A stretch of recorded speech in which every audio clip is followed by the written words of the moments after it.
বর্তমান সময়ে ২৬ তারিখ কি হবে সেটি নিয়ে অনেক গুঞ্জন শোনা যাচ্ছে।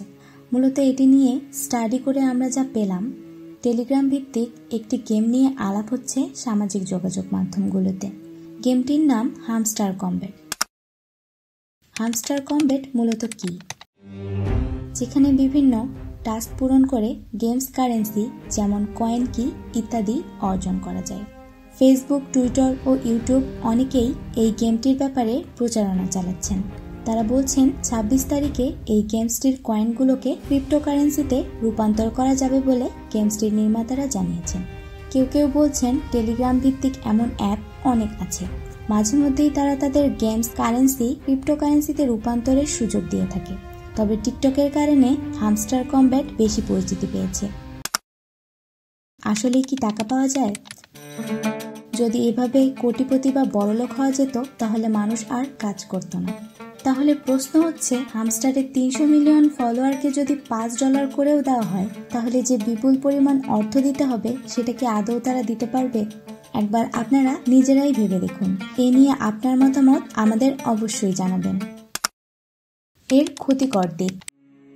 হামস্টার কমব্যাটের কর্মকাণ্ড আসলে সময়ের অপচয় ছাড়া কিছুই না। এই ধরনের কোনো কাজের মূল লক্ষ্য থাকে বিনোদন, কিন্তু এর কার্যকারিতা বা ফলাফল খুবই কম। মানুষ প্রায়ই সময়ের গুরুত্ব সম্পর্কে সচেতন না হয়ে এমন কাজে লিপ্ত হয় যা তাদের দীর্ঘমেয়াদী লক্ষ্য অর্জনে কোনো সাহায্য করে না। ইসলামের দৃষ্টিতে অনর্থক সময় অপচয় নিয়ে কি বলা হয়েছে? ইসলামের দৃষ্টিতে সময় অত্যন্ত মূল্যবান ও গুরুত্বপূর্ণ সম্পদ। আল্লাহ কুরআনে এবং হাদিসে সময়ের গুরুত্ব নিয়ে বহুবার উল্লেখ করেছেন। সূরা আল আসরে আল্লাহ শপথ করেছেন সময়ের উপর। সময়ের শপথ। মানুষ অবশ্যই ক্ষতিগ্রস্ত, তবে তারা নয় যারা ঈমান এনেছে, সৎকর্ম করেছে এবং যারা একে অপরকে সত্যের উপদেশ দিয়েছে ও ধৈর্যের উপদেশ দিয়েছে। সূরা আল আসর আয়াত 1-3।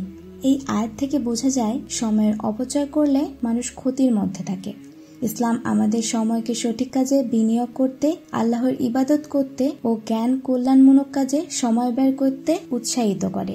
হাদিসে রাসূলুল্লাহ সাল্লাল্লাহু আলাইহি ওয়াসাল্লাম বলেছেন, দুটি নিয়ামত আছে যা অনেক মানুষ অমূল্যায়িত করে, তা হলো সুস্থতা ও অবসর সময়। এখানে স্পষ্টভাবে বলা হয়েছে যে অবসর সময় বা ফাঁকা সময় যদি সঠিকভাবে ব্যবহার করা না হয় তাহলে সেটি অপচয় হিসেবে গণ্য হবে। ইসলামের দৃষ্টিতে সময়ের অপচয় করা এমন কাজ করা যা আল্লাহর সন্তুষ্টির জন্য নয় বা যা কোনো উপকারী ফল দেয় না। তাই ইসলাম আমাদের সময় ব্যবস্থাপনার উপর গুরুত্ব দিতে এবং তা কল্যাণকর কাজে ব্যবহার করতে নির্দেশ দেয়।